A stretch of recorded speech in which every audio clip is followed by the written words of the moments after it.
Mac Power Users, episode 702, Unbridled Enthusiasm with Chuck Joyner.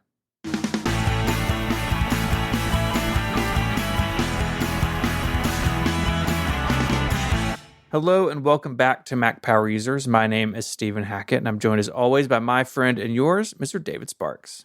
Hey, Stephen. How are you today? I'm good. We sat down to record. Last week, really, it's your fault. You did this weird, Western cowboy thing at the beginning of the show, and we got some good comments on it, and I was kind of curious where you were going to go this week. Oh, man, don't put the pressure on me. Well, if it makes you feel any better, I'm wearing my fancy pants today. Oh, okay. We are joined by an extremely special guest today. Chuck Joyner has been covering Apple since the year 2000. He's been an Apple user years before that. He has a fancy corporate job. You probably know Chuck's work from projects like Mac Voices and Mac Stock. Chuck, welcome to the show. Thank you, Stephen. Thank you, David. It's great to be here. Yeah, that's on me. I don't, Chuck, I thought you'd been on our show multiple times, and I said, boy, I'd like to have Chuck back. But I guess what happened is I've been on your show multiple times, and you've never been on Mac Power Users in 700 episodes. That's on me, but we'll fix that. Hey, if that's the worst thing that happens to us today, David, we've got it made. Chuck, we are really happy to have you on, though. You have always been, to me, kind of the voice of the Mac community with Mac Voices. I remember back in the day going to Macworld and seeing you down on the floor in the booth, interviewing people. You've been super involved with the community. You've also been super supportive of the Mac user groups, which aren't as big as they used to be, but I mean, you've really helped keep those going as well with the work you've done. You're just a treasured member of the Mac community, and I'm so glad that you were able to come on the show today. Well, thank you, David. That's high praise, and I appreciate it. I don't know if I deserve it, but I appreciate it.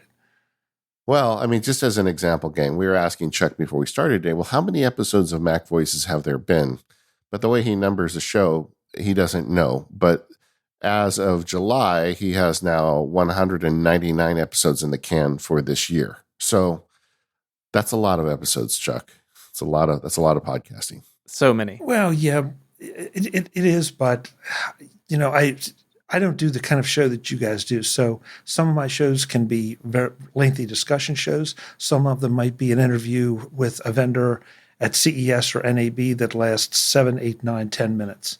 So, but I like to package them individually so that if I'm talking to somebody that has nothing to do with anything you're interested in, you can easily skip over it instead of having to skip through, so that you don't lose the information, or that you can go and get information you want. And the vendor also has something that they can use for their audience as well. So the 199 sounds impressive. It's probably not as impressive as it sounds, but it's just talking to a lot of really great people about a lot of really interesting stuff. Well, one of the things I forgot is that you do go to CES every year, and you brave that whole madness of CES so we don't have to. You bring it home to people. And there aren't that many Mac Voices. You see how I did that? Oh, that's good. At CES, covering it every year. Chuck, give us one. You went this year. Well, give us one pick from CES. What's the one thing that Mac Power Users may be interested in that you saw this year at CES? And we'll put a link to your interview in the show notes. Oh, wow. CES was so long ago. I've got to think about it. Tell you what, I'm going to change that and go to NAB instead. Okay. Just because that's a little more recent, and I know I'm going to miss something with CES. NAB, some of the Ceremonic microphone setups, the wireless microphone setups, were just insane. How all the offerings they have, and I'm not going to do a commercial for them here, but just suffice it to say that if you are interested in a wireless mic setup of any kind, look at Ceremonic first, because they have so many options at so many different price points, and they're all great products. So that'd be one, but I could do a lot more. Yeah, I love that you do that, Chuck. I'm one of those people. I really struggle to go to Vegas. It's hard for me. Steven, you ever been to Vegas? No, and by design. Yeah. No interest. Well, I mean, We have some great listeners in Vegas. One of my best friends, JF, lives in Vegas, but I was there with my daughter walking down the strip, and some guy handed me a business card for a hooker, and I was holding hands with my little daughter, and I'm like, what about this makes you think I want that business card? Jeez. So there's great people in Vegas. Man, it's hard for me to go there. That really turned me off. But enough of that. Let's talk about Chuck's gear. Chuck, you have, in addition to running Mac Voices podcast, you are also, you have a fancy corporate job. So you are living the double life like I did for so long. And we're going to talk about that later in the show. But, Apple has evolved a lot over the last few years. What is your current Apple gear?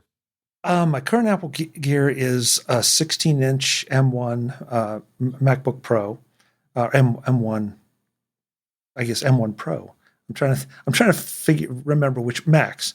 The M1 Max, 16-inch MacBook Pro. I have three. Can I just say for a minute, I hate that they called the Max and they're on a Mac. It makes it so confusing. Okay, so you have, what do you have? You have the Ultra as the top, but then then you have the Pro, then you Max. Well, which is bigger, the Max or the Pro? The Max. Yeah, so I have when it came out, the top end that I could put in a 16-inch MacBook Pro. I run 3 Dell 4K monitors because I really believe in screen real estate to get things done. And then I have a couple Synologies. I have an OWC Thunder Bay.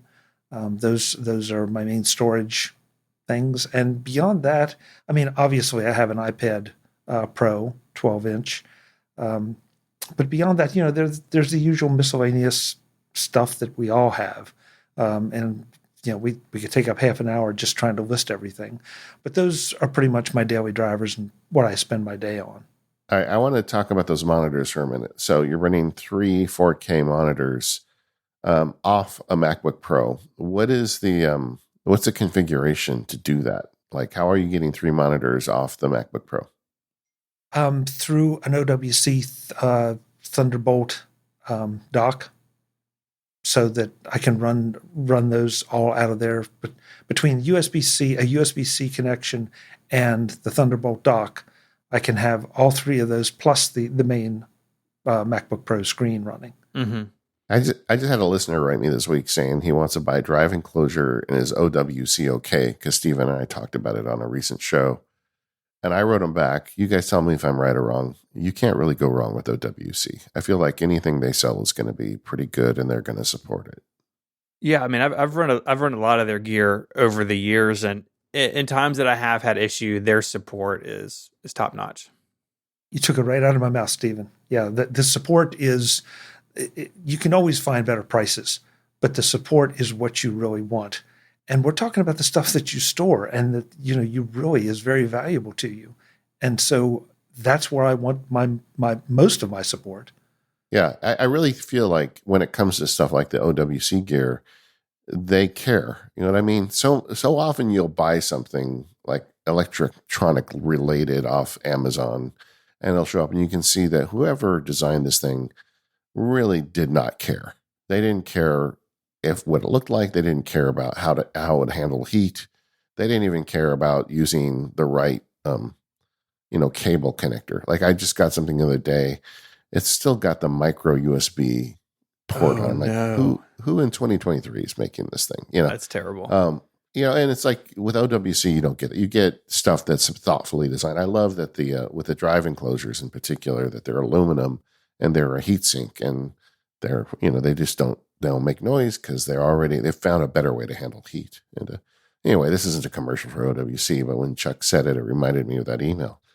And I think that if you're looking for gear for your Mac and you want to treat it right, go to OWC. So you're running a single cable into the OWC and then out to the monitors, 4K. So you've got 12K total. Now, how are you hanging those things in a way that you can see them all? Interesting. You should say that because I just got away from the regular stands that they came on because I wanted to have free up a little desk space. And so I got 3 different, I'm pronouncing it right, Vivo monitor arms that they're the kind that instead of actually being a full articulating arm, you have a post that mounts to the back of your desk, and then that can go up and down, and the monitor arm then mounts on that and articulates from there. Mm-hmm. And that way it's a bit more difficult for the arm to go back, and if I would make a mistake and push the monitor too far back, it's going to have a harder time getting back to the wall. But I got those up. The biggest trick is trying to make sure they all get lined up so that the tops are as even as they can be. But once you get it set, I'm not one that moves those monitors around a lot. So as a result, I have this nice little wraparound thing that is not a curved screen, but just 3 flat screens sort of quasi wrapped around me.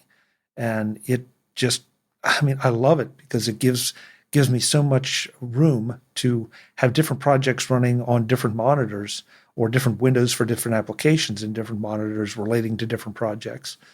So that it's a multitasker's dream, if you believe in multitasking at all. Do you have like set monitors that like are always one thing, or does it vary on what you're working on? Yeah, it's sort of evolved that way. Usually, like let's see, I'm not at that particular station right now. So usually on the right monitor, I will have Final Cut Pro up and running. On the left monitor, I will have websites for the office and anything related to that on that monitor. And then the MacBook Pro, which sits obviously right in front of me, and the monitor directly above that is sort of the main working space that things can move in and out of as I want to. Because the one thing I did find out, that ergonomically, you can't sit and cock your head at a 45-degree angle very comfortably for very long.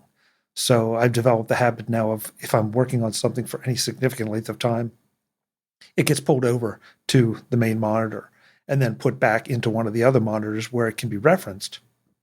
But I don't have to be staring at it unless I really want to turn my whole body part of the way over, turn my body 45 degrees as opposed to my neck. Mm-hmm. Yeah, I've always used that term reference. I feel like if you have an extra monitor, you should think of it as a reference, not as a working space, because for that exact reason.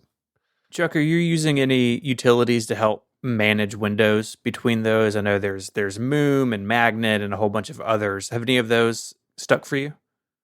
I'm experimenting with Moom right now. I've kind of gone in and out from Moom. It's a great utility. Sometimes it's just a matter of remembering that it's there and can do what it does. Guys, I have a power tip for you for Moom. I just discovered it yesterday, and it was like it just made my day. Just literally made my day. Okay, so do you guys use that feature in Moom where if you hit the green button, it opens a little grid that you can drag on your screen?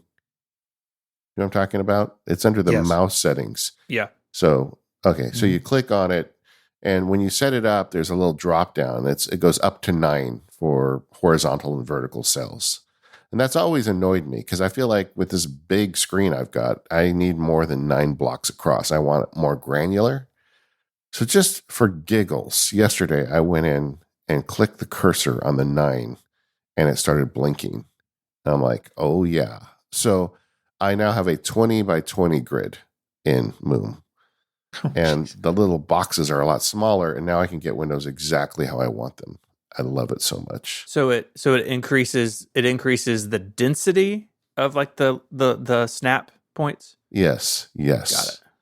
And then like if you want to make windows that overlap each other, you need a higher density. And I like that sometimes. It just depends what you want to do with it. But if people are listening and they use Moom, they're going to know exactly what I'm talking about. But what Moom does is it allows you to basically pull windows to snap to a grid and even have a little like alley between them, so it looks really nice on your desktop. And with this one change, just go into that field and click the cursor there. You're great. You're great, man. In fact, I'm starting to think, is 20 by 20 enough? Do I need more? That's the true David Sparks way right there. I'm writing that down. I've got to go try that. Yeah. Chuck, one other thing about your setup, when we were talking on video, you've got these big speakers hung on top of your monitor.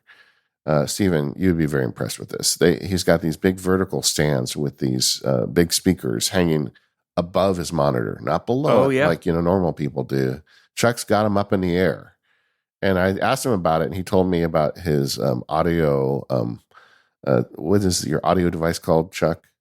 Which one? The DAC? Yeah, your DAC, your digital audio converter. There we Yeah, go. it's the unfortunate name of the Shit Modi, SCHITT Modi DAC.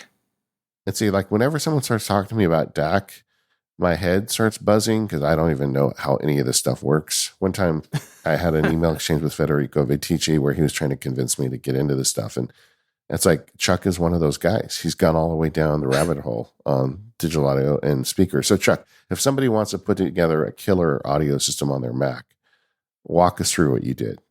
Well, okay, so it's pretty simple. I mean, first of all, speakers is always where you spend most of your money. Yeah. I ended up with the Audio Engine A5 Pluses, which can be connected a variety of ways, from Bluetooth right on down to Direct Connect. And I also admit that I purchased the subwoofer that goes with those speakers, so you have that too. I have it then direct connected from my Mac through USB-C to the Shitmodi DAC that is digital audio converter, and then out of the converter, run cables to the speakers, and you have just amazing sound coming out of those. You're taking advantage of all the advantages of Apple lossless music. And it does, contrary to what folks say, it does make a difference. Now, depends on how good your ear is, and it also depends on what kind of music you're listening to. But if you really want to spend the money for the high quality, that setup I would recommend to anyone. And David, just to modify what you were just saying, my speakers are above and behind the monitors. Okay. I had to get a pair of rather tall speaker stands, but I really love having that up there because then the sound is just angled right down to you, and that's advantageous for music as well as for the audio editing for the videos I do.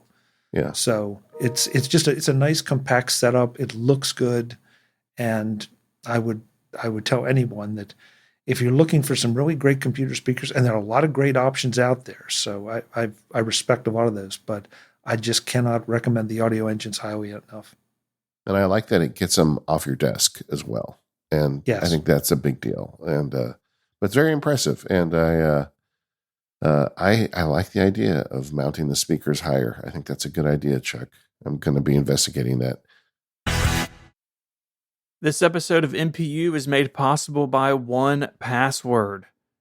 You can go to onepassword.com/MPU and you'll get 20% off, and you can enjoy a free 30-day trial.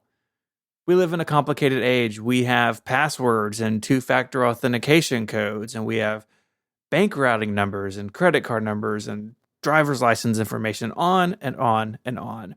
We want all that data with us everywhere, right? We want it on our phones, our iPads, our Macs, our PCs. 1Password lets you do just that. There's a couple of really awesome ways to get into 1Password. If you want to share login information with the important people in your life, 1Password for Families is fantastic. My wife Mary and I have used 1Password for Families for years. That means if one of us updates a password somewhere, we both know about it. We can have just one record of our important accounts that we share. It's really great. And with 1Password for Teams, you can create different 1Password vaults for different coworkers or different teams in your business, managing access to critical information with fine-grained control. At Relay FM, we use 1Password for Teams. We have 4 or 5 people in there now, and I can manage who has access to what by just simply making sure that the login or the bank account information or the secured note, whatever it is in the right vault. And if we need to add somebody or remove somebody, it's really, really easy to do. 1Password works across a wide range of browsers and devices. So you can use it on your Mac, iPhone, iPad, and beyond. And AgileBits, the company behind 1Password, they are always staying on top of the newest features. That means you can use Touch ID and Face ID and the really cool affordance in iOS and iPadOS where the passwords show up in the autocomplete bar above the keyboard. You can also use their plugin in iOS and iPadOS. So you can just tap the little 1Password button, authenticate, and log in without ever really needing to ever go to the 1Password app itself. It's awesome. It's fast. It doesn't get in your way when you're just trying to get something done. So go to onepassword.com/MPU. That link is in the show notes. You can sign up for a free 30-day trial. And then when you sign up from there, you'll get 20% off. Our thanks to 1Password for their support of the show. All right, Chuck. So we talked a little bit about you making Mac voices all these years, but I don't know your origin story. How did you go from a guy who liked Apple stuff to a guy who talks about Apple stuff?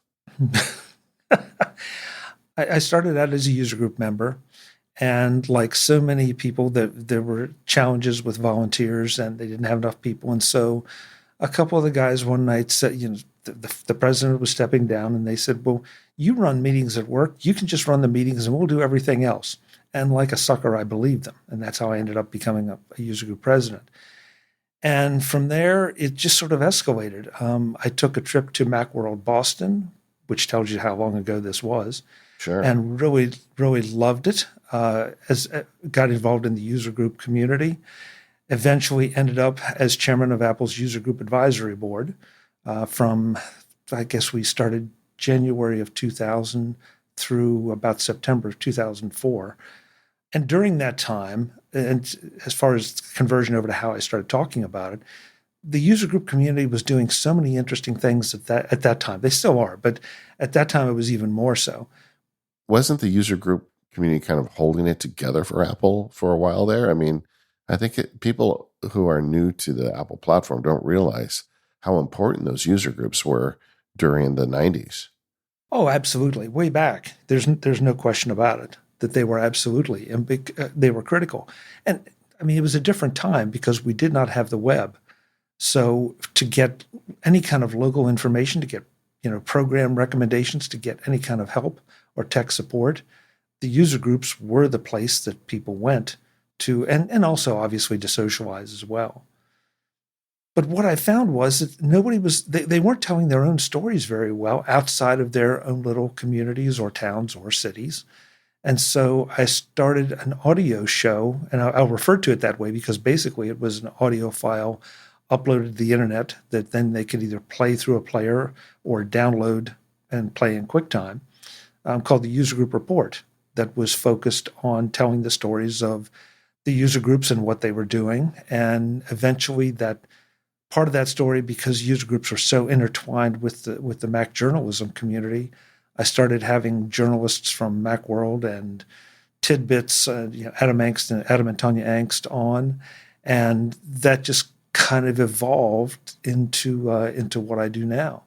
Podcasting came along, and I was in the iTunes store as the User Group Report, and I had a couple people email me and say, "Hey, really like the show, but I'm not a user group person, and so I almost didn't find you." So, obviously there was a branding problem as things were evolving. And one morning in the shower, it's like, yeah, Mac Voices. That just makes sense because at the time the programming was all audio. And so I changed the name, changed the podcast, and haven't looked back. It just kind of has grown from there. And it really is your passion. I mean, 199 episodes just this year. I mean, you put a lot of work into that. Yeah, David, but it just like any passion, it doesn't feel like that much work. Sure. Maybe about 98% of the time, it doesn't feel like work. One of the things for me is that I don't have anybody on the show, and this includes CES or NAB. I don't include anybody or have anybody on the show that I don't want to talk to. It's not like, oh, I think I should have David Sparks on just because he's David Sparks. No. If I want you on the show, I want you on the show. And that's always the way it's been. Because I have, like you guys, I'm sure, you have people soliciting you all the time. Can I get my boss on the show? Can we do this? And it's like, well, what is it that you do? I make widgets for, this. It's like, sorry, that really doesn't fit the audience.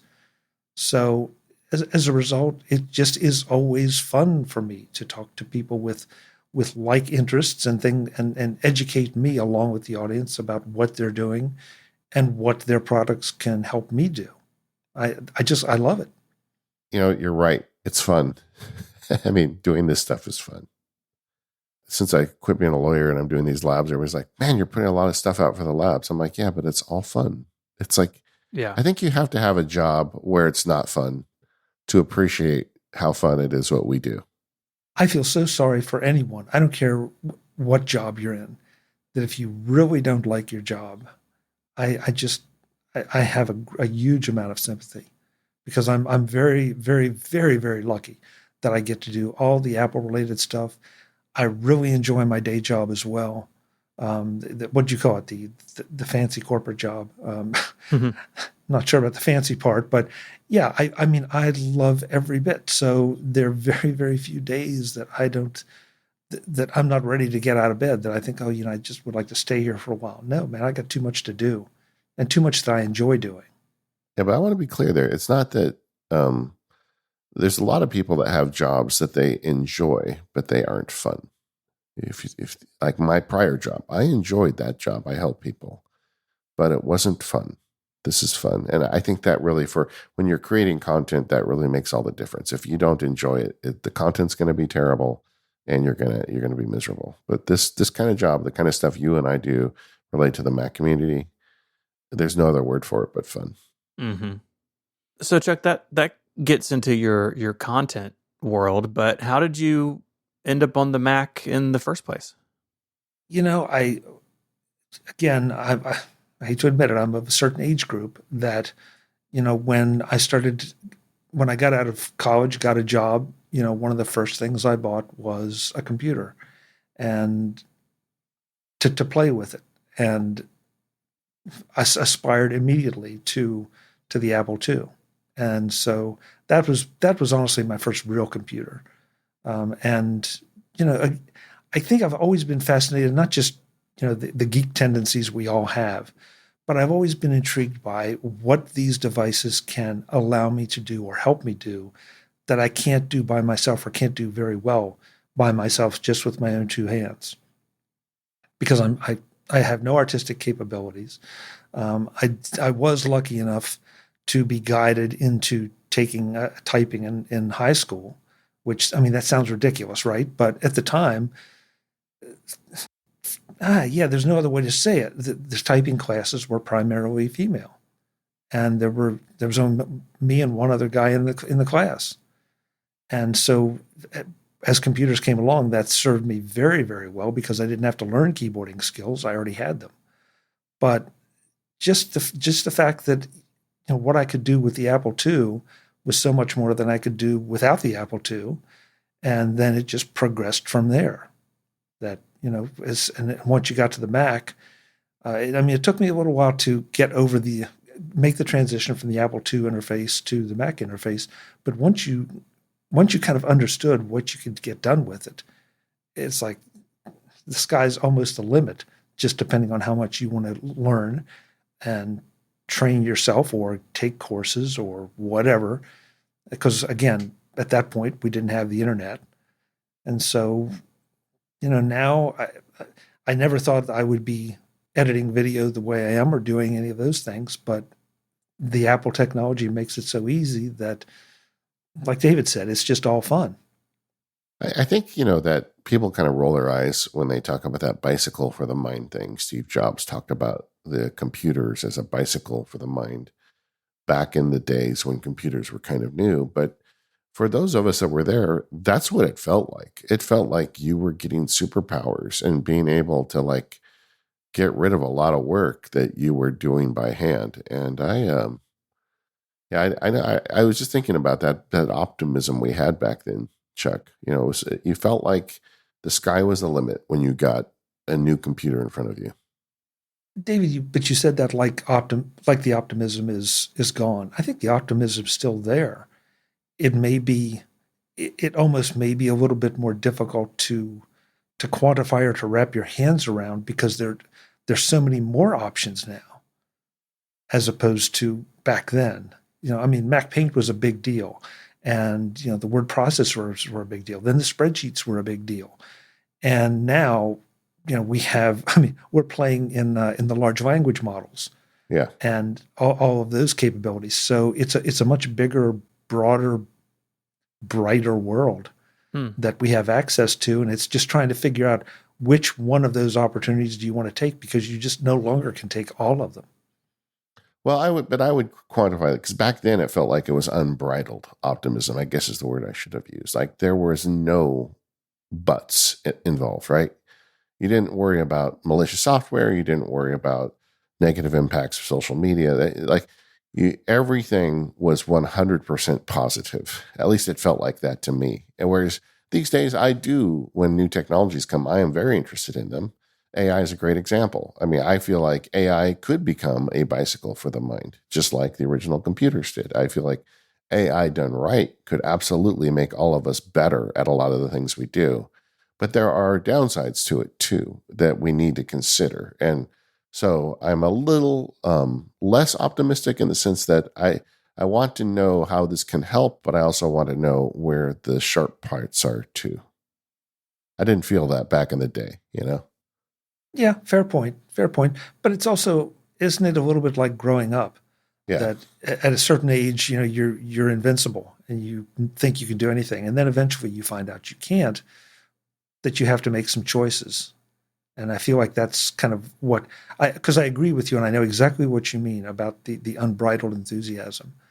But in today's world, you have to be a realist. Doesn't mean you have to be a negative realist. You just have to be a realist. I agree. In fact, I get a lot of email from people complaining about my optimism about AI, but get me, I get the risks here, but I do think this can be helpful if we figure it out.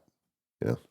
And really, that's so much of the story of the Apple community, right? Like moving from the Apple II to the Mac, or just your local Mac to a local network, to the internet, to AI. Like there's so many people in the Apple community from all different stripes of life who like their passion and interest is like, how do I take this new tool, this new technology, and make things with it, right? Either be creative or in a professional environment or just for personal satisfaction, whatever it may be, or just exploring it for exploring its sake. And that's one of my favorite things about the community. I don't think that's ever changed, really. No, I mean, the reason we do these workflow interviews is because most Mac power users aren't experts at defragging their drive or whatever the maintenance task you need to do. They make amazing things with their Macs. And that's what I always felt like Apple's, DNA is. We're going to make this device that's going to allow you to make the other thing, and you have to decide what the other thing. In Chuck's case, it is many, many excellent podcasts and productions over a long time. But we had a guest a few weeks ago who made Billy Joel sound good in front of 30,000 people. So it just depends who you talk to. But everybody's taking this technology and doing something cool with it, and I just love that about Apple. And to Stephen's point, Apple still is the best platform to get out of your way and let you do what it is you want to do. David, your defrag example is perfect. A lot of people would, in today's world, they really don't know, but you don't need, you have so little need for a lot of the back end knowledge. If the tool that you're using is on the front end, you just want to interact with that tool. And Apple does such a great job of doing that, as opposed to some other platforms where you still have to understand the nuts and bolts to even get off the ground. Yeah. And it also attracts a certain type of person who's interested in making things. And that, I think, applies through the whole stack. The users, the software, the third-party software developers. There's a lot of people here that have an end goal when they pick up one of these devices. Like, I want to make a song. I want to make a podcast. I want to write an amazing customer proposal. It doesn't matter what the thing is. They've got an endpoint, and this tool, this bicycle for the mind, is going to make that easier. And that's the goal, right? Certainly among this little threesome it is. I don't think it's just this threesome. I think it's like something universal. All three of us have been going to Macworld and WWC and meeting people who listen to our shows. I think it's really, I don't know how Apple did it, but they have attracted a type of person that's interested in making stuff. And I would guess if we got 100 random listeners of the show, each one is making something with this stuff. And it's just, I love that. This episode of the Mac Power Users is brought to you by SaneBox. Go to sanebox.com/MPU and stop drowning in email today and get a $25 credit on any plan. I'm going to let you in on a secret today. People ask me why I keep using Apple Mail because it's stable but has no features. Well, the secret is SaneBox. SaneBox allows me to add a ton of features to Apple Mail that I wouldn't have otherwise. SaneBox is a web-based service, so it can work with any email client, but I happen to use it with Apple Mail. I do love that I don't have to get a special app to use these features. So what are the features? First, they have filtering. The Sane Later folder saves me. So any email that comes in that isn't a priority email for me gets put into the Sane Later folder. This is done with a form of artificial intelligence. The SaneBox does. They look at who sent the email and what the subject line is. They don't look at the contents of the email. But with those bits of information, they're able to do a great job filtering it for you. So some of it goes into the Later folder. I've also got separate folders for like customer service and like newsletter things. And it sends all the stuff where it belongs. So when I wake up in the morning, instead of having 100 items in my inbox, I have 8 items in my inbox that really matter. But there's more features than that. They also have the same black hole. So if you get an email from someone you don't want to ever hear from that person again, you put them in the black hole and you never do. I want to add that it's actually quite satisfying to stick annoying email into the black hole. They also have a snooze feature. So if you want to defer email, you can do that. Like set a defer folder for Monday or Saturday or tomorrow at 5 p.m. Whatever you want to do, you set up these snooze folders. You put the email in there. You don't have to deal with it until then. It disappears until then. I thought that was weird when I first found out about it, but now I use it all the time. My favorite feature is Sane Reminders. If I email someone and carbon copy or blind carbon copy it to 1 week at sanebox.com and they don't reply in a week, SaneBox gives me a reminder. I love that. But it's more than filtering. You also can move attachments to Dropbox and other cloud services. There's a 14-day free trial. Just go to sanebox.com/MPU to get that credit.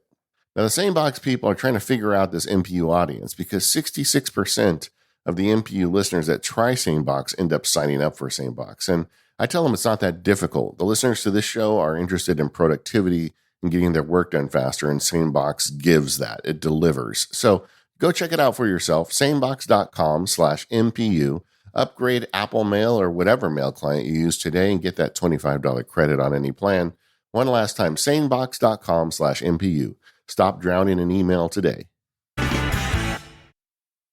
So, Chuck, we've talked a lot about your role in the Apple community, but you also have the fancy day job. And I'm curious what your technology looks like over there. Well, first of all, I will say this, that as of January 1st of this year, my day job changed. So now I am fully remote 100% of the time. There is no more office to go to. So that means that the setup I described earlier pretty much is it. And it works out pretty well because of all the technology we have. The organization that I work for has a substantial percentage of the team remote working.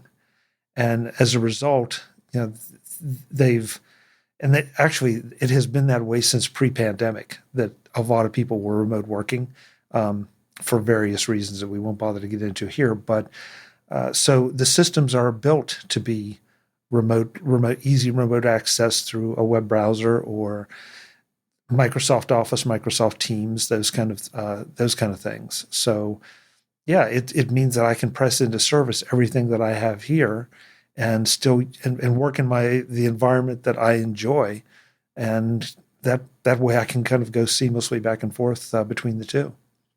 I think a lot of our listeners are in that position where you've got a fancy job and suddenly you're working from home. It started with the pandemic for a lot of people, but it is definitely a trend for a lot of reasons. I think people like to work from home. I think employers like to pay less for business, real estate, and there's just a lot of good things about it. Are you generally happy with it? I mean, if your whole company has gone remote, how did that go over? that too is a very long story, but the organization I was working for Yeah. Was we were starting to slide back toward going to the office, and that that was okay. But I personally I don't think that I realized how much time every day I quote unquote wasted, and I had compared to so many people I had a pathetically short commute. But even so, it meant that every day I had to pack up the laptop, you know, take it with me, then go to the office, plug it in, get everything set up there, then repeat the process in reverse, coming home. Sure. And I didn't realize just how much of an intrusion that was until I started to work remotely. And then it's like, yeah, now you walk out of the bedroom in the morning and, my commute is about 7 steps to the office. It's great. So I really like that. I like the fact that we don't, there are no more mindless meetings. There are a lot of things that I think that the pandemic helped along. One of which is punctuality with meetings, because if you have a meeting set for an hour, then it's not impolite any longer to say, "I've got another meeting." You throw it in the chat, Zoom chat or Teams chat or whatever, and say, "Hey, have another meeting, have to go," and nobody bats an eye. Whereas if you had done that in person, it's like, well, there's some, it's maybe seen as a little less polite. Let's put it that way. Yeah. I mean, I disclosed earlier that I put my fancy pants on today, but you used to have to do it every day. Like if you're going to go to work, you have to dress the part and you have to load up. And even if you do have a short commute, it takes a while. And the other thing is the necessary social engagement of being in the office, right? You get there and everybody's like, well, what'd you watch on TV and blah, blah, blah. And it's like, I feel like, 30 minutes would be gobbled up on silly things every day. So I do find working from home, when I made that transition myself, suddenly gave me back like 8 hours a week of time that I was spending on nonsense. But it also, there's a technology story here too, right? For a lot of people, having a workplace is nice because the computers are there and they're set up, and they probably have IT people making sure everything works. Whereas when you're working from home, suddenly you've got to figure that out for yourself. Now, Chuck, you are a geeky guy. You're on the Mac Power Users, but not everybody is as geeky as you. But I'm guessing like one of the reasons you have 3 Dell monitors is because of this transition. The third one was because of the transition. Sure. The other, I already had the other 2. The third one just was like, okay, I'm going to be here, so why don't I just take full advantage of all the monitors that my Mac can drive? And yeah, it does make you look at things differently. One thing that I didn't anticipate, didn't even think about, is I didn't realize how important being mobile with my laptop was, and now I don't have that same need. And so for the first time in a lot of years, I'm thinking that my next Mac may be, one of the studios, or or even a mini, that if it can drive the monitors, that I don't have that same need to be as mobile as I was. And I definitely don't need to have the 16-inch screen, because for a lot of the time that was going to be my main working monitor or main working screen. And now, if I can get squeeze the power out of a laptop, I could even go down to one of the smaller laptops. Yeah. So all of a sudden my Mac shopping has taken a bit of a twist. And when the time comes that I need, or I'm ready to do an upgrade, I may be looking at things a whole lot differently. Well, you should definitely not talk to me when that time comes, because I just spent a pile of money buying a Mac Studio for the exact same reason. I do think that, corporate jobs often do not use the Mac operating system. And this is historically more true than it is now. Is Windows something you have to deal with, or how do you deal with the work software from your Mac? Well, for Office and Teams, obviously there are Mac programs that are native, so Yeah. I don't have that issue. Pretty much everything else comes through the browsers, so I don't have to I don't have to use Windows. Now, that wasn't always the case in the other job, and it hasn't been the case in the past. But most of the time, I was able to work around it. Occasionally, you'd have to sit a second machine on your desk or off to the side or something because a program just would not run in anything but Windows. And that's fine. If that's a tool that you need, then, and it's important enough, then you'll buy the machine to run it. But it feels like I don't know, time gets away from you guys. It feels like that having a Mac is no longer the scarlet letter in corporate America that it may have been. Yeah, I totally agree. We hear that from listeners all the time that it used to be, this Windows app, I need this Windows app for work, but now software as a service has kind of taken over. And it's really dug in deep on industry specific stuff. As a former lawyer, there's a lot of great practice management software that went from being a Windows application to being a web service. Mm-hmm. And as soon as that happens, the Mac is in the game, baby. You just need a browser that can run it. And I feel like a lot of our listeners would probably agree that the need for Windows on their day job is not what it used to be. And there have been a couple studies, and I'm sure you guys have seen them, that people the hardware they use has become more important to them. In fact, not long after the pandemic was over, I know that there were studies that came out that said people would rather switch jobs than switch platforms. And so and that, to be fair about it, that kind of cut both ways, and that's fine too. But on the Mac side, yeah, I would definitely feel like I need a Mac to be effective. If you want to put me on a PC, you're not going to get as much out of me, and you're not going to have as happy an employee. Yeah, it's so interesting, David. I think you're exactly right that the rise of web tools have put the Mac in the game in a new way. But there's a flip side to that too, right? Where people who have been on the Mac forever see web apps or Electron apps as like a threat to native Mac application development. And so there's a balance there to be struck. But I think on the whole, I think you're totally right. It's way easier to walk into a big corporation and ask for a Mac or assume you're going to get one than it used to be. Yeah, I even you can view this as a threat to Apple too, right? If everything is software as a service and you can buy a $200 Chrome thing or a $2,000 Mac and they're going to be running the same software, does Apple still have the same pull? Just kind of pulling this into the future, right? As this becomes more of a thing where a lot of our work happens out there somewhere, then do we really need something as fancy as a Mac here? And I think that's one of the reasons why Apple has been on the privacy bandwagon and why they're so insistent that they do a lot of the computational stuff that's historically done on servers locally that protects your privacy, but it also, I think, to a certain degree, keeps you on a Mac. Mm-hmm. But there's also the issue just of the device running the way it's supposed to. Yeah. And that's where I think, just like we were saying earlier about, the people being able to use the tools and be creative, I think that the corporate world is exactly the same. I'm sorry, I feel like kind of an Apple zealot whenever we bring these things up, but there's been study after study after study that says Macs are cheaper to keep up than PCs.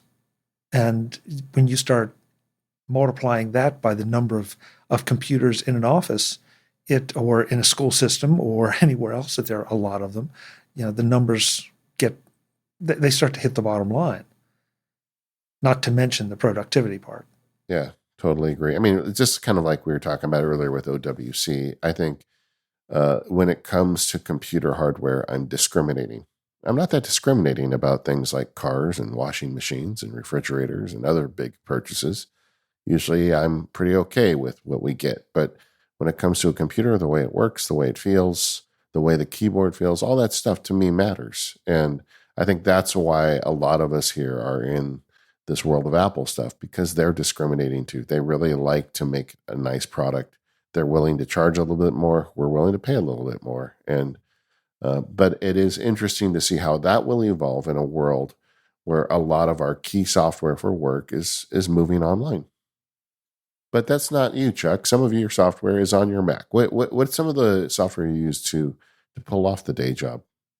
Boy, I mean, it's the same things I use, except for the video stuff, of course. And even that, that's one of the great things about what you can do with the Mac. You can take your skill set and maybe take it to the office, where if you didn't have that skill set, you would never have done it, and they wouldn't have had it. So, yeah, some of the video stuff I do for the office.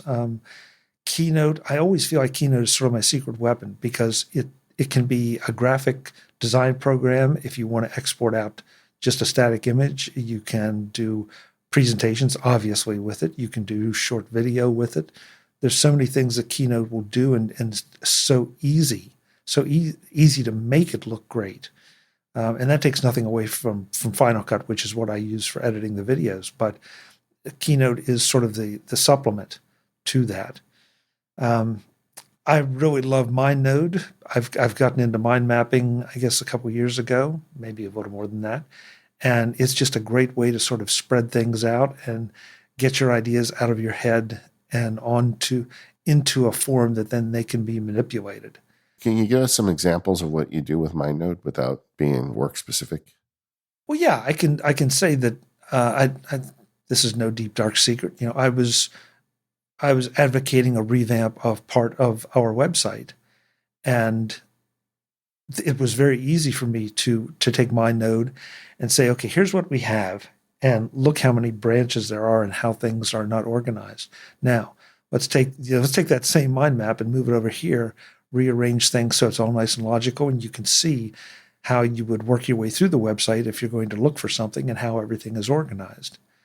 And it's doing it in a different way. Could you do it in like Word, using indents and tables and all? Yeah, I guess you could. But there's something very freeing about a mind map that lets you just move things around and connect them and disconnect them and reconnect them. That is a great way to organize your thoughts on any given project. I use the website as an example, but even a presentation. I find it a lot nicer to lay out a presentation or what I want to say and then rearrange it or rescramble it or change it graphically and then fill in all the details as opposed to trying to do it in just a traditional outline form. Chuck, would you think of yourself as a visual thinker? Interesting question, David. Yeah, I probably more so than just because that crosses over into what kind of learner you are.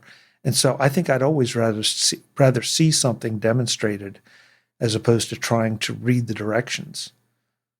Yeah. So I guess so. And maybe I never really thought about it in exactly those terms. Maybe that's why MindNode and the whole mind mapping thing appeals to me so much. Well, I think, maybe you are. I know I am.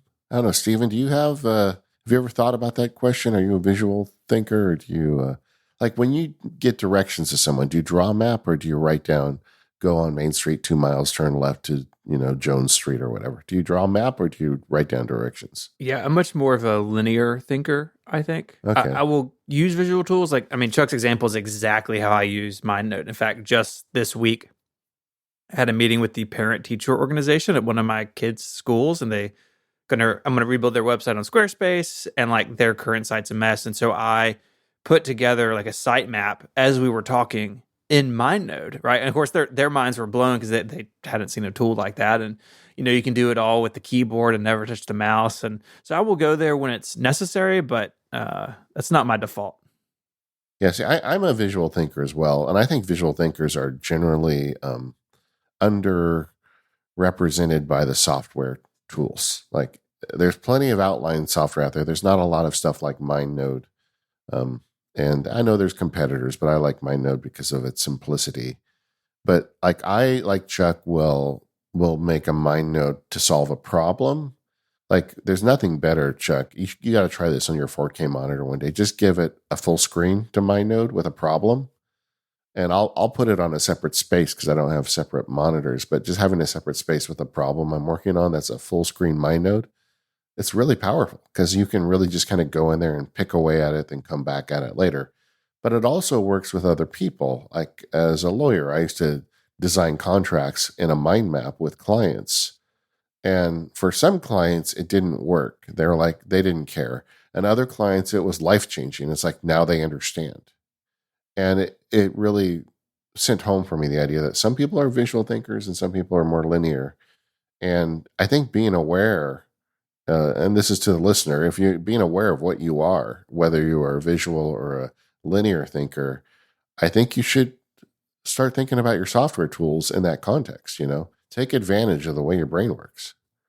But man, that was a long way for me to say, yeah, I like my note too. David, I'm going to give one other example, more for the listeners so that they can relate. But if you think about, and assuming you're not working at home, right?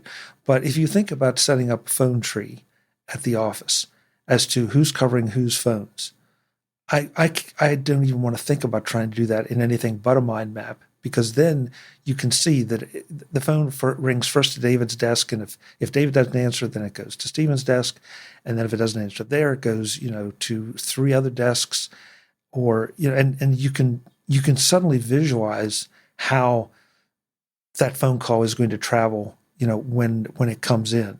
And it sounds like a trivial thing, but if you've ever set up a phone tree at your office that is more than 2 levels deep, you will start to appreciate what mind mapping software can do for you.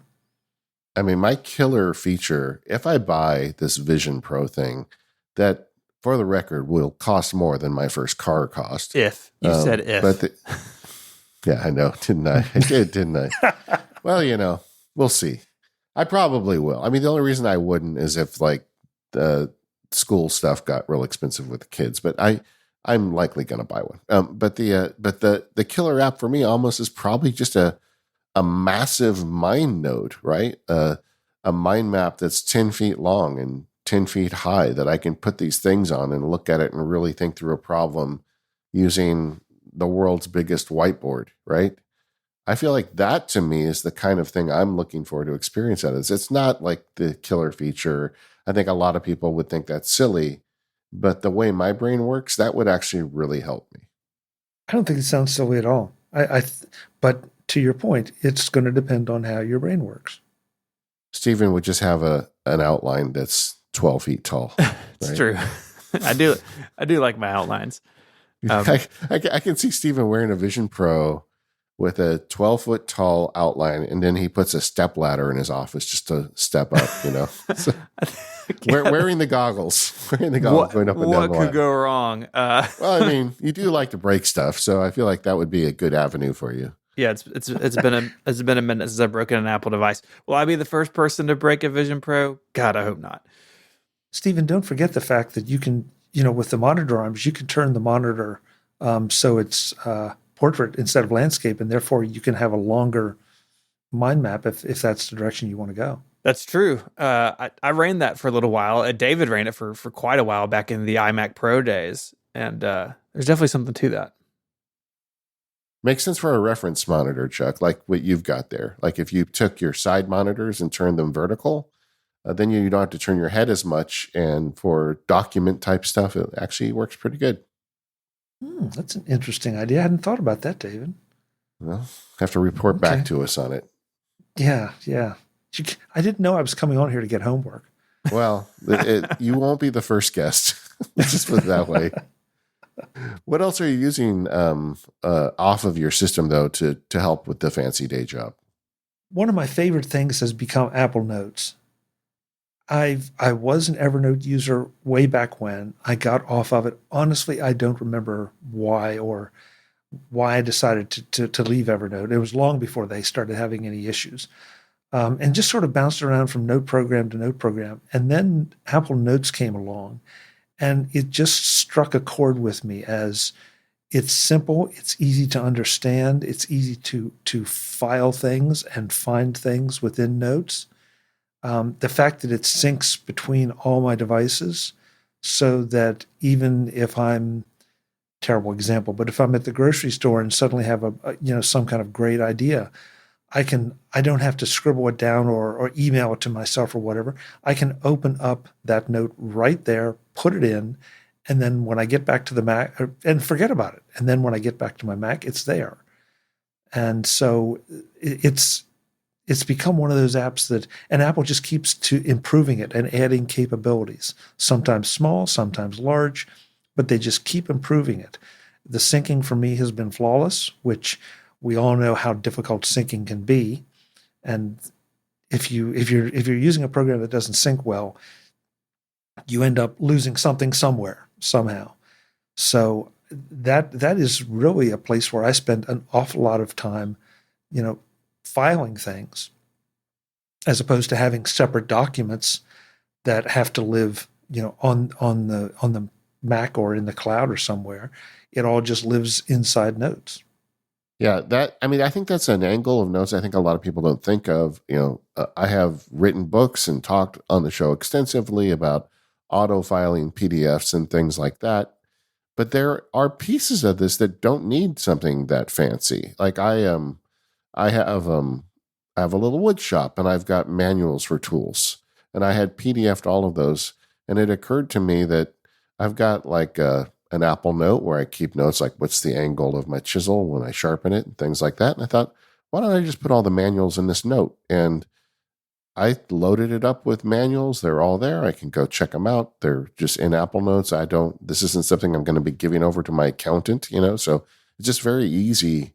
And it's like a very easy on-ramp for stuff like that. So I think, Chuck, you're onto something there. And the fact that Apple makes it says that they're going to pay a lot of attention to it. And the odds are that you're not going to have conflicts or times that the software author, with all due respect to developers out there everywhere, that you're not going to have those time frames of, well, I have to wait for my favorite program to get updated so that it works on Sonoma. Notes is going to work day one on Sonoma because it's an Apple product. And there's a lot to be said for just living inside the Apple ecosystem as much as you can. Not that it doesn't have its flaws, but for the most part, if you live inside the Apple ecosystem, you're going to have a lot fewer times you have to make major transitions. And as we've been talking about on the show now for a while, the Apple ecosystem is getting to be a nicer place to live. I feel like the Apple productivity apps have improved generally over the last few years more than we expected them to. I would agree with that. There was a time it felt like Apple's focus was elsewhere. They rewrote Pages and Keynote and Numbers because they had to, because it had to start to work in a cloud-based environment. And then it felt like things stalled and we didn't get some of the features back that we had. But now it feels like we're getting those features back and more. And Pages is a great example that I think is seriously underappreciated. That it can be a page layout program, it could be a word processing program. Is it Word? No, and it doesn't pretend to want to be. But I love the people that say, well, I have to use Word. And we're like, well, why? Well, because. So exactly how many documents are you producing for paper, right now? Yeah. I mean, those days, they're not gone, but it's just such a lower percentage that, you can take some of these tools and A, save yourself a lot of money, and B, again, live inside the Apple ecosystem. Hey guys, since Chuck mentioned Evernote, do you want to take a minute and pour one out for Evernote? I guess we should acknowledge this past week that we've recorded this show. Evernote has shut down U.S. operations. They're owned by an Italian company, and the impression I get from what I've read is that they're going to incorporate Evernote technologies into their product, which is bending spoons, I believe they call it. Yeah. But Evernote, for all intents and purposes, is now a distant memory. It's a bummer. I mean, I remember being out in Silicon Valley, like being on the highway and like driving by the building with Evernote on the side of it, right? They had such a head start on this sort of product, and they really they squandered it, I think, in a lot of ways. And And this is like another step in that direction, sadly. It's not the first time or the last time we're going to see a company like that was so full of promise not live up to that promise. David, I've read the same things you have. I'm kind of hopeful that maybe Evernote will survive in some fashion, but unfortunately, a lot of us have moved on. And if they came roaring back and said, "We're back, baby," I'm sorry, you'd have to really work hard to convince me to give up my current workflow. Mm-hmm. I wrote an article at MacSparky this week. I feel like their mistake was trying to become bigger than what they were. They were really good at syncing notes, and then they wanted to become a bunch more. And I feel like they the stuff that they were good at, they became bad at because it got too bloated. But I don't know. Maybe they had to do that. Would they, with the rise of Apple Notes, would we have stuck with it even if they had stayed on brand? Who knows? But I know there's a lot of listeners that are big Evernote users. And I guess I would say, just as if that's you and you don't know what to do, I would take a look at Apple Notes like Chuck did. I think Apple Notes for Mac users and Apple users, if you're in the Apple ecosystem, it's pretty good. It doesn't do everything Evernote did, but it does a few things Evernote doesn't do. But it is multimedia notes, easy to export, and you can actually use it for a lot of things that Evernote was good at. So if you're looking for a replacement, I would start with Apple Notes. If you're listening and you've moved past Evernote into something else, I'd encourage you to go to the forums for this episode and let people know what you used. But I know there's several listeners asking about. Maybe we'll cover this more in our next feedback episode. But the subject came up, so I just wanted to mention it. This episode of Mac Power Users is brought to you by MacPaw, who are thrilled to announce Moonlock, their new cybersecurity division, and along with it, their upgraded Clean My Mac malware removal module. You can join millions of satisfied users who rely on Clean My Mac's malware removal for its ease of use and dependability. And now it's powered by the Moonlock engine, so it's even more effective in safeguarding your Mac. Moonlock Engine is brought to you by Moonlock Division, the new cybersecurity unit by MacPaw. Find out more about Moonlock Engine and try the updated Clean My Mac with 5% off with the coupon code MoonlockMPU using the link in the description of the episode. So this is an awesome update. And what it means is that MacPaw has a dedicated team to deal with cybersecurity. They can be nimble, they can be fast, and they can bring their very best work to clean my Mac. I was so excited when I saw this announcement. I think it's really important in our age to make sure we have a handle on this. And with the Moonlock division, MacPaw, they're not messing around. There's a lot to love about it, including faster scans. They now run up to 2 times faster, ensuring quick and efficient protection for macOS. Plus expanded coverage because the scan now covers additional locations like external drives, mail attachments, archives, browser extensions. This leaves no stone unturned in the fight against malware. And you can customize the scan within Clean My Mac to tailor your needs. Prioritize either speed or coverage, giving you control over the level of protection that you want. Backed by a dedicated team of experts, Moonlock is exclusively focused on addressing the security needs of Mac users. As cyber threats continue to rise, they're committed to bridging the gap between emerging risks and the knowledge needed to protect against them. Click the link in the show notes now to learn more about the Moonlock engine and try the updated Clean My Mac with 5% off when you use the coupon code MoonlockMPU. Our thanks to MacPaw and their new cybersecurity division Moonlock for their support of the show and all of Relay FM. All right, Chuck, we were talking earlier about all of the podcasts you make, but I'd like to get nerdy for a minute. What are you using to record your shows and produce them? Give us some of your workflows, buddy. Okay, so I have 2 main workflows. The first one is for the one-on-one interviews, the one-on-2, maybe one-on-3 interviews. And that is I record with Ecamm, which is not only a great streaming software, but it's also great recording software because it will capture images. It will give you a 4K window to work with, which means that if, for example, if I had the 3 of us on an Ecamm, I can then, and I am a post-production guy, We'll talk about Mac Voices Live in a minute, but I prefer post-production just because I can control it. I feel like anything that goes wrong, I'm not wasting the listener's time. So I really like that better. But if I had the three of us on, I can take that file into Final Cut, and I will have three 1080p images then that I can either do a group shot with all of us, or I can zoom in on each one of us and have a high quality image.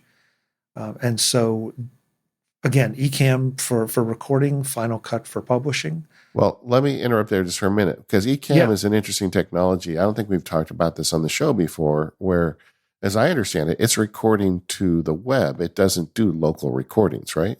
No, I can do local recordings. In fact, that's the only way I would trust it. Yeah. Well, that's not true. But yes, it does record locally. Okay, but when you interview me, is that also going to you locally, the recording, or where is it going? Yep, coming straight to me. All you have to do is sign in and say hello, and I've got everything.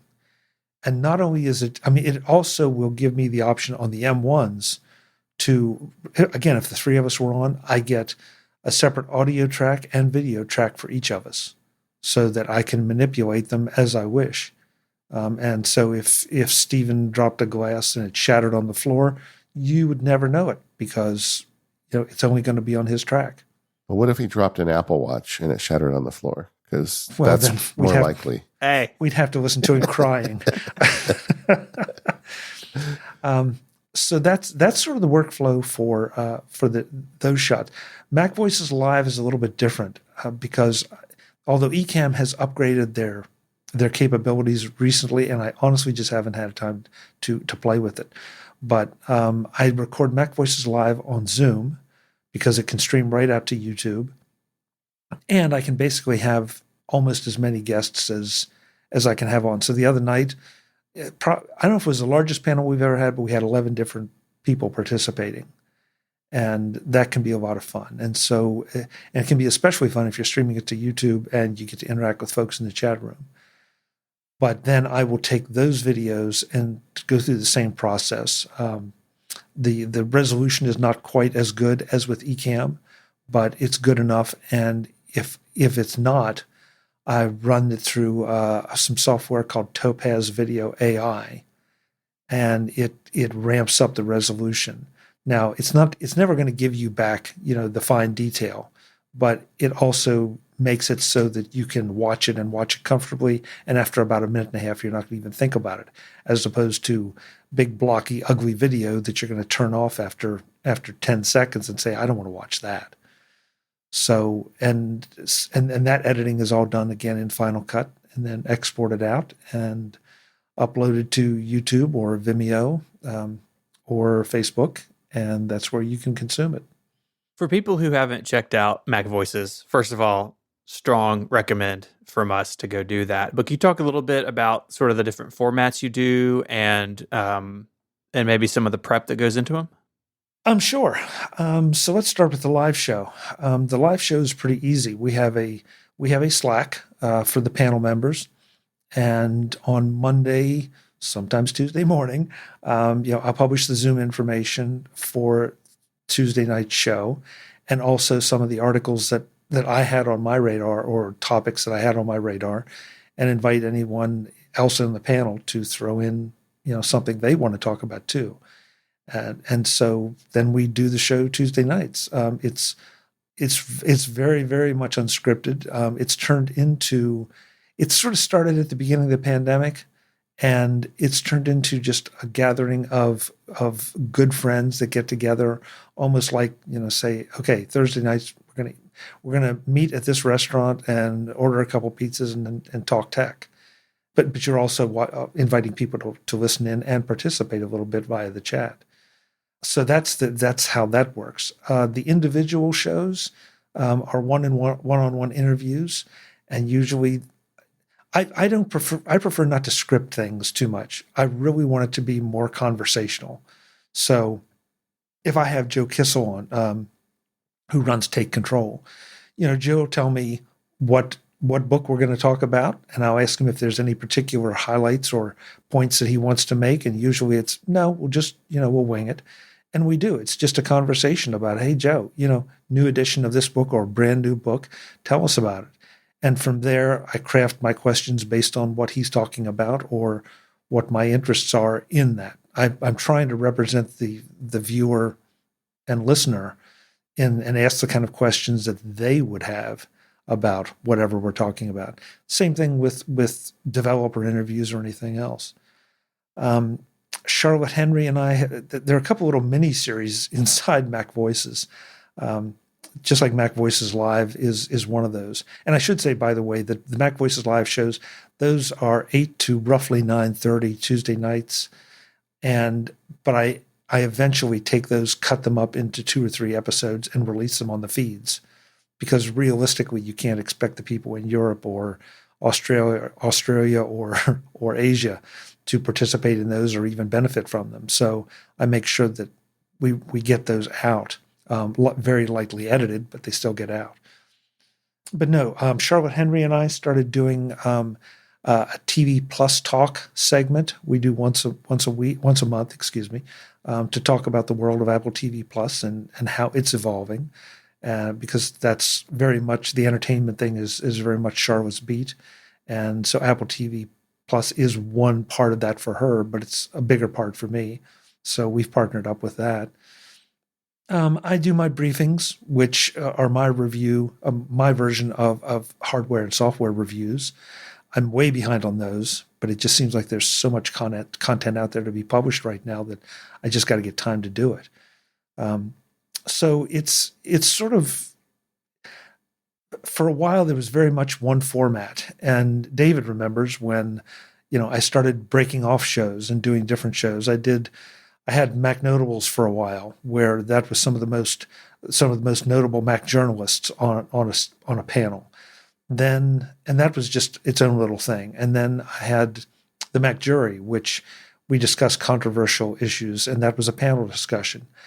And it became very obvious very quickly that meant having to maintain multiple different identities, multiple different websites. And eventually I just folded them all into Mac Voices. And of course, then there was the transition from audio only to audio and video, when things became a lot more affordable and internet speeds got to where they are, and my expertise got to a point that I could start to play with it and be comfortable with it. And that's another place where it seemed like a natural outgrowth of things.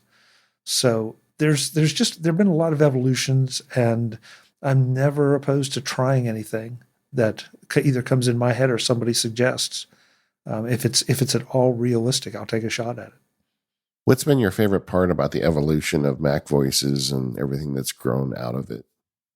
I think the evolution itself is the most fun thing, to know that I'm not just doing the same old thing, that there are new bits and pieces to it. And, I'm constantly trying to improve it, to play with the new technology that, like the large language models and all, and see how that can be integrated into the workflow and what it can do for me.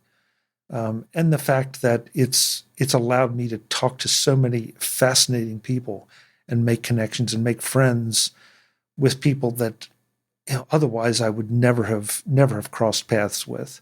And now I consider them really good friends, no matter where they live. I mean, I've said this to plenty of people that most of my best friends don't live in my town, my city, my state, and in some cases even my country.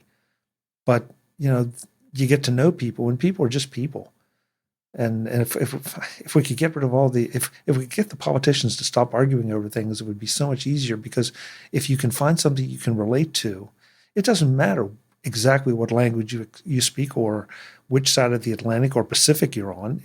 We have common ground, and you jump in and you're off and running with that common ground instead of talking politics. Yeah, I remember the first time I went to Macworld, and there was a hallway and there was a group of people all sitting down to each other talking about AppleScript.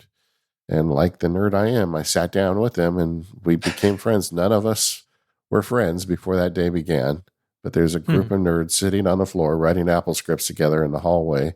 there used to be a big hallway. Macworld used to have two halls, and you had to go underground to get from one to the other. I was in basically the dungeon under Macworld writing AppleScript, and I'm like, I found my people, and that is true. I think that's something that what we do helps hopefully encourage people to find each other. But when you do find your people, then all the other stuff goes away. And I think Stephen and I, just like you, Chuck, would say most of our best friends are not in our time zone. Yeah, definitely. It's funny. Sometimes I reflect and even share this with people. It's like some of the most important people in my life are in my life because we have a shared affinity for a particular computer platform. It's like, how did that happen? But right. but it's true. There's more to it than that, I think. There definitely is. But it's kind of a funny way to put it, I think. But again, it's common ground.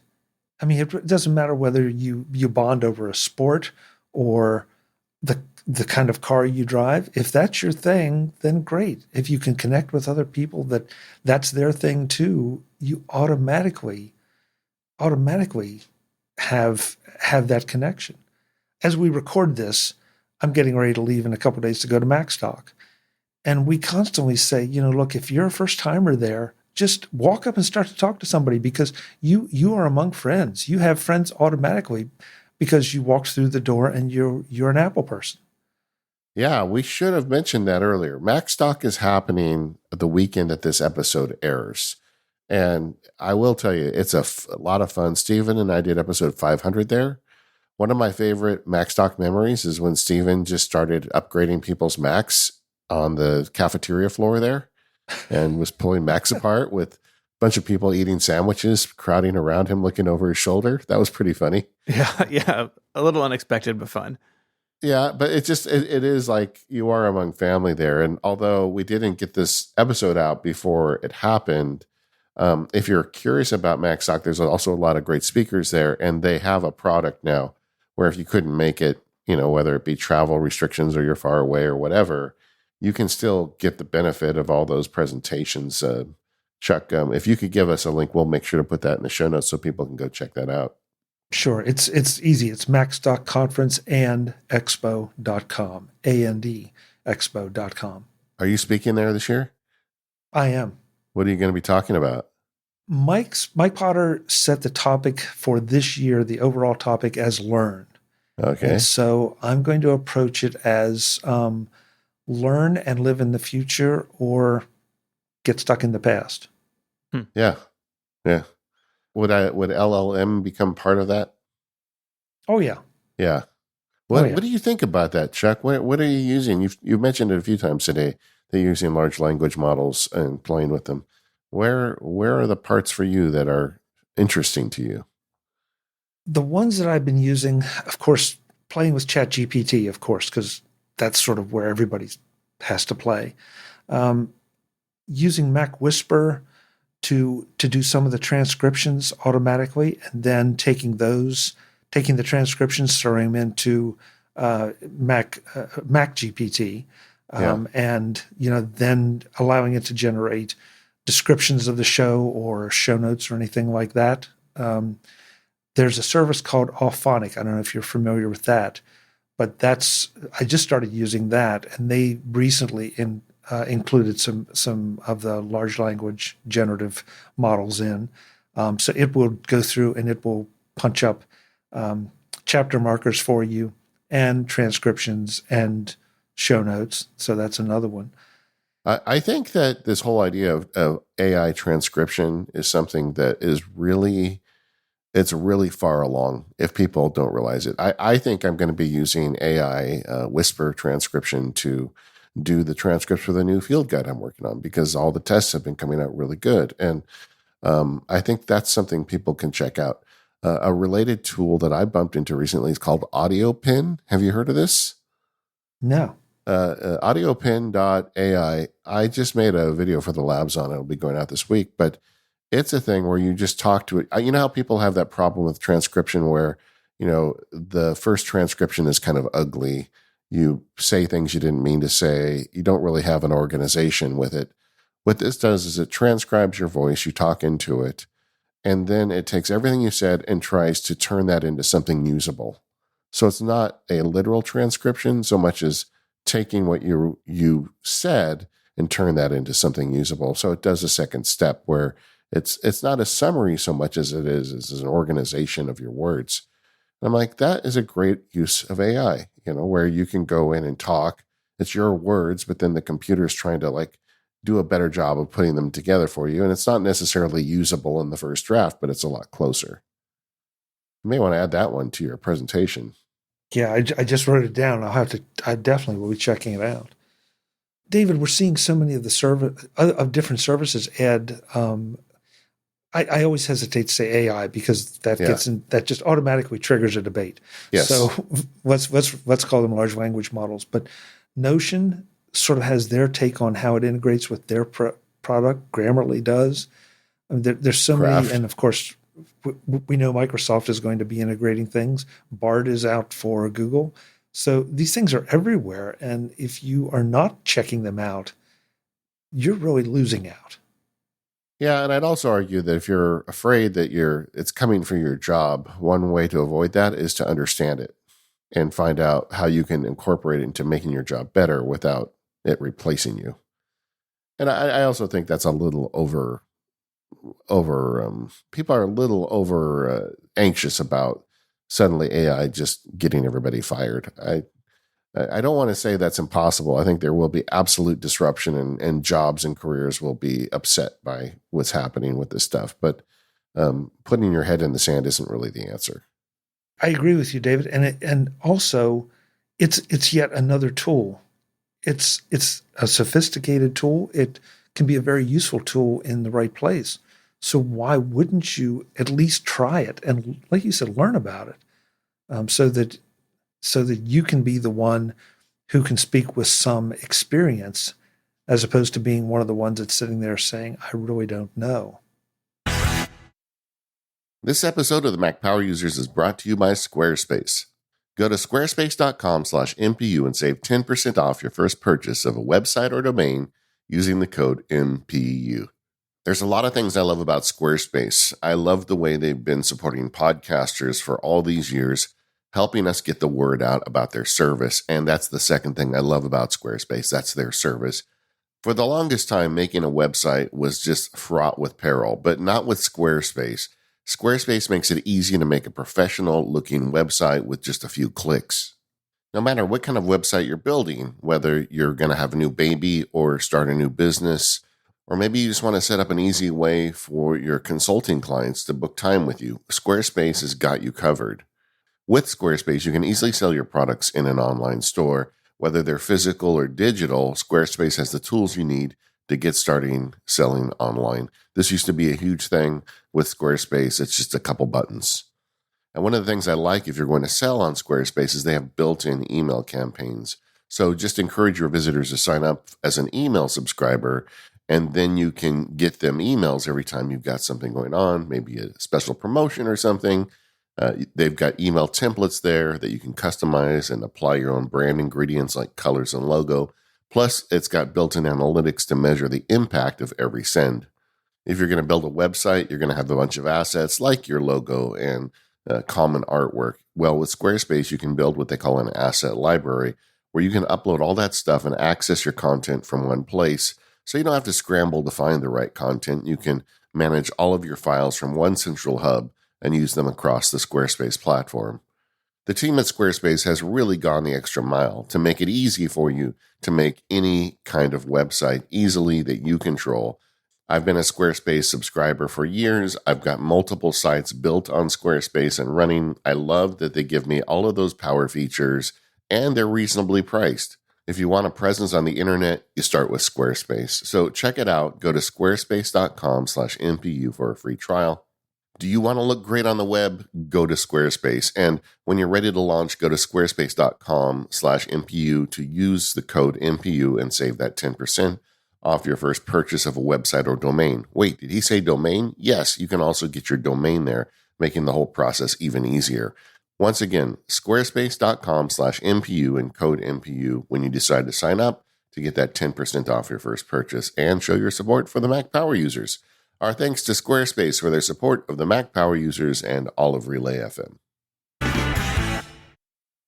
Chuck, we like to wind down these guest shows with some favorite apps and services, things that you use and rely on that maybe we haven't gotten to touch on yet.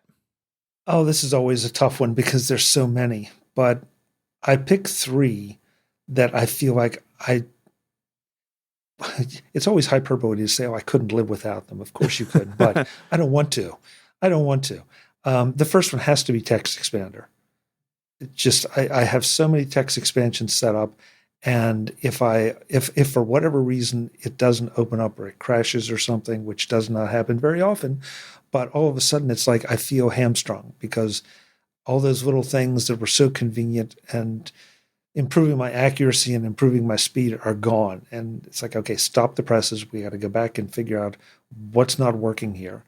And usually it's a matter of restarting the application and that's it. But and that's not to say it's unstable. I'm not, that this is not that kind of discussion. No, it's just the fact that it is so indispensable to me that I love what they've done with it. I love the way that they continue to develop it, and make it even more rock solid and make it even more useful.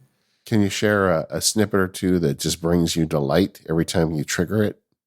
If you've ever looked at the Mac Voices show notes, you see different segments of, okay, so here are the links, here are the chapters, here are all, then the basically the boilerplate stuff. Here are all the social media presences.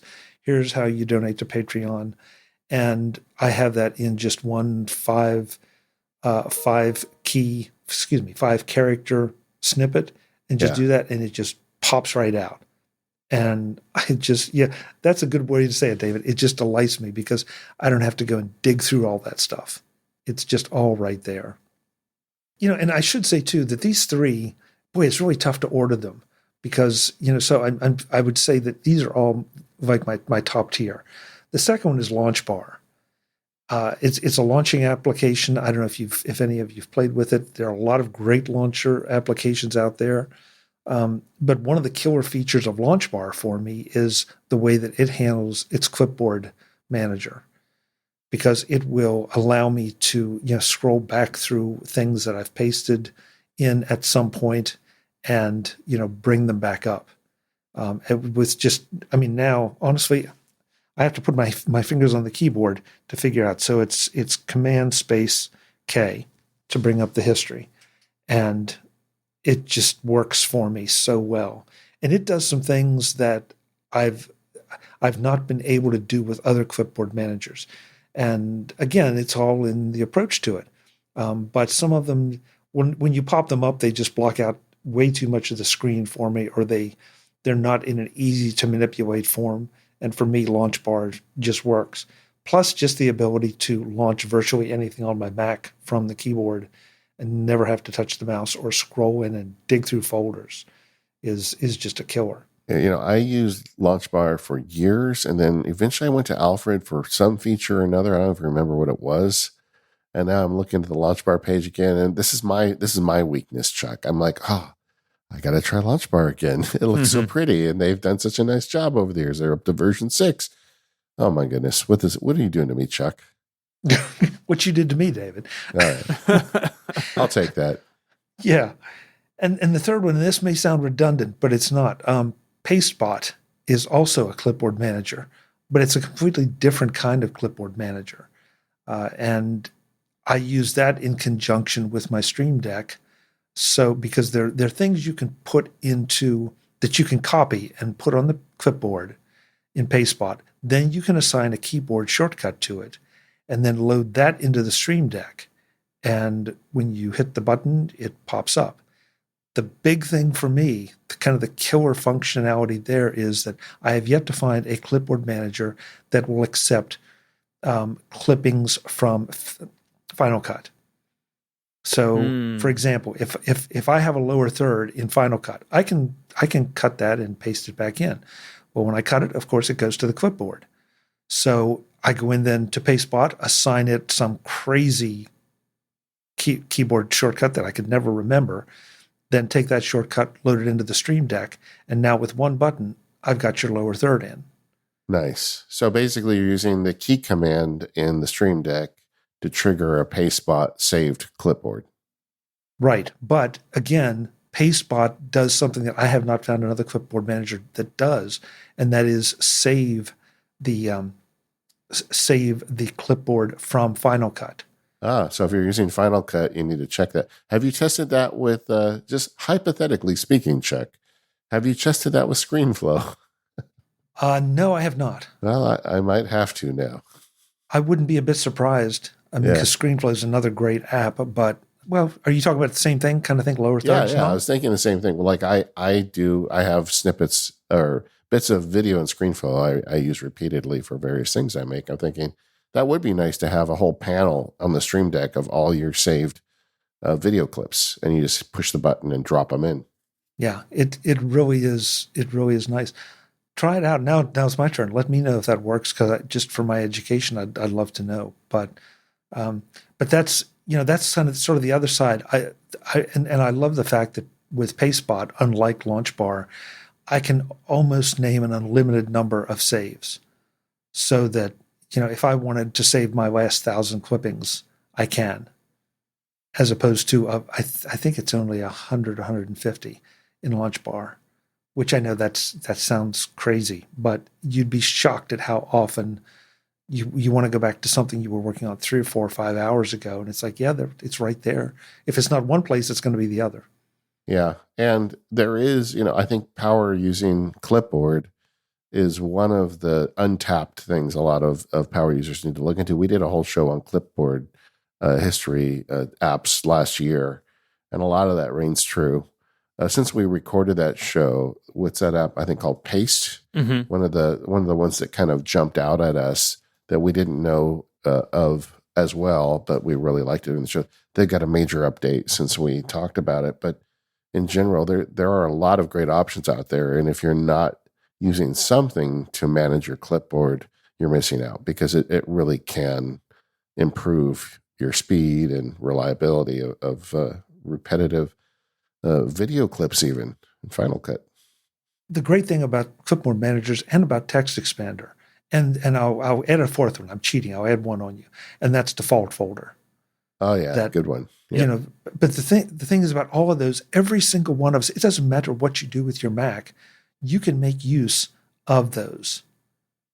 It's just a matter of you learning them, and the learning curve on all of those is so small to start getting huge rewards out of. So, go and a clipboard manager, whichever one works for you, Text Expander and PasteBot, and default folder are the ones that, everybody can use those. Yeah, those are some all-time greats on the Mac for sure. And all of them and some of the other utilities you mentioned, like Alfred or Raycast or Paste, like these are experiences you can really only get on Mac OS, right? Going back to sort of the beginning about, people using this platform to like move forward. These are experiences you don't get other places, and they're part of what make the Mac ecosystem so special. All right, Chuck, where do people find you? MacVoices.com is the best place. There are links to everything there. As I said, we do Mac Voices Live Tuesday nights, 8 p.m. Eastern, 5 p.m. Pacific, whatever time that is, wherever you are, at youtube.com/MacVoicesTV. Would love to have you join us in the chat room to throw your questions, comments, abuses, whatever else you want to throw in the chat room. We pretty much accept. And on pretty much all the socials. And I finally got on T2 and just got on Blue Sky. You can find me as @ChuckJoyner. Yeah, you may be the last one in the door at Blue Sky with the way things are going. Yeah. We are the Mac Power Users. You can find us at relay.fm/MPU. We show up in your podcaster of choice every Sunday afternoon, whether or not I am wearing my fancy pants. Today, we had some sponsors. Thank you to 1Password, SaneBox, Clean My Mac X, and Squarespace. For those of you that are in the More Power Users, that's the ad-free version of our show. It gets a little additional content. We're going to be talking to Chuck about covering Apple for 23 years today. Otherwise, we'll see you next time.